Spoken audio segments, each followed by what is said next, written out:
Today we're meeting up with naturalist Wes Cooper. We're bringing with us the Nikon AFS NIKKOR 300mm f4e PF ED VR. This is a quintessential prime telephoto lens for sports and wildlife photographers. At only 147.5 millimeters long and 755 grams, more than 30% shorter and 545 grams lighter than its predecessor, this is one of the world's lightest 300mm full-frame prime autofocus lenses. Wow, this lens has a nice feel to it. I can see why it's great for anyone who needs this focal length and the light lens. And this lens has some awesome technology going on inside. Nikon integrated something called a phase Fresnel or PF lens element. This PF element has reduced the need for the number of heavy glass elements inside the lens and is the secret to the lens's compact size while still delivering virtually no chromatic aberration or ghosting. If you look just through there, that's a splendid fairy wren. And they have a really high-pitched call, and often you hear them before you see them.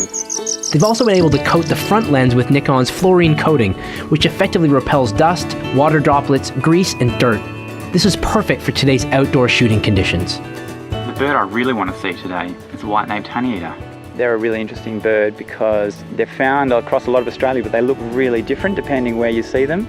And they've actually just been changed to a full species in Western Australia. So now it's only found in Western Australia. So I'm hoping we see one later today. So having used this lens a while, I noticed the VR switch here. So what does this do? Yeah, the vibration reduction allows me to use shutter speeds up to 4.5 stops slower while still keeping images sharp and in focus. This lens also has a VR mode specially designed for action photography, which is great for any of the shooting conditions we find ourselves in. The 300mm also boasts Nikon's silent wave motor, which provides ultra-quiet, ultra-fast autofocusing with the manual override just by spinning the focus ring. A teleconverter can mean the difference between a good shot and a great shot. I like using it because what it means is that I can get closer to my subject without having to actually crop later, which saves valuable pixels in post. With this 1.7 times teleconverter, we can push our 300mm prime lens all the way up to 510 millimeters. Yeah, up there. It's the white-naped honeyeater, the one I mentioned earlier. It's way up there in the tops of the trees.